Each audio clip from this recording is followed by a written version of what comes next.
the warm welcome with which we received made us feel that we are truly coming back home. Every Motzei Shabbos, we sing the song Eliyahu Hanavi, Eliyahu HaTishmi, the song of Elijah the prophet. What is the connection between Eliyahu Hanavi and the conclusion of the Shabbos? The Gemara from Masechet Shabbos on page Kuf Yud Ches relates that indeed there is a strong correlation between Eliyahu Hanavi and the keeping of the Shabbos. The Gemara says that were the Jewish people to keep 2 consecutive Shabbosos, then the Messiah would come immediately without further delay. Thus, at the conclusion of the Shabbos, we yearn and hope for the coming of Eliyahu Hanavi to herald the Messiah and bring the redemption. The Gemara also teaches us that it is through teshuva, through repentance and through prayer, that we can hasten the coming of the redemption.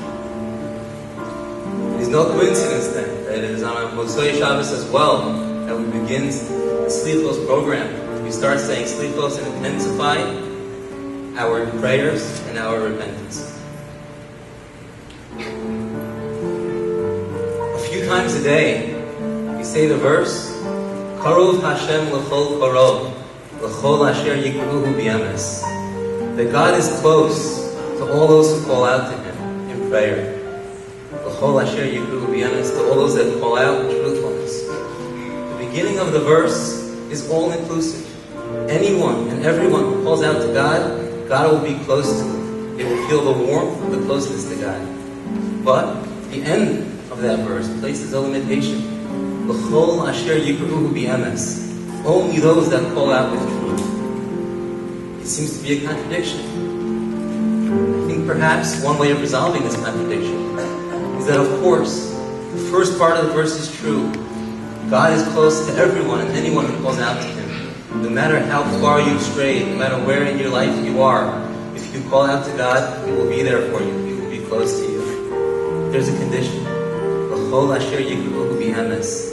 That crying out needs to be sincere, it needs to be earnest, it needs to be truthful. It has to come from the truthful part within a person, deep down in your soul.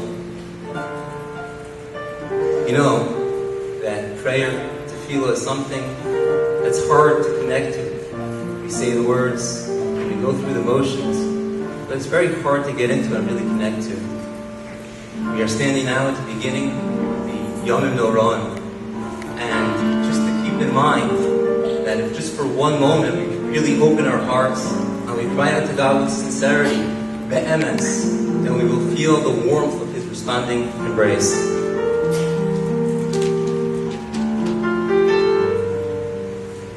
We've said that it is the keeping and observing of the Shabbos that speeds up our redemption. We've said that it is through prayer and through repentance that will hasten the coming of the Messiah. In the merit of us gathering tonight at the conclusion of the Shabbos, our beginning of the Slichos, intensifying our prayer and our repentance, in that merit, may we see the redemption in our days.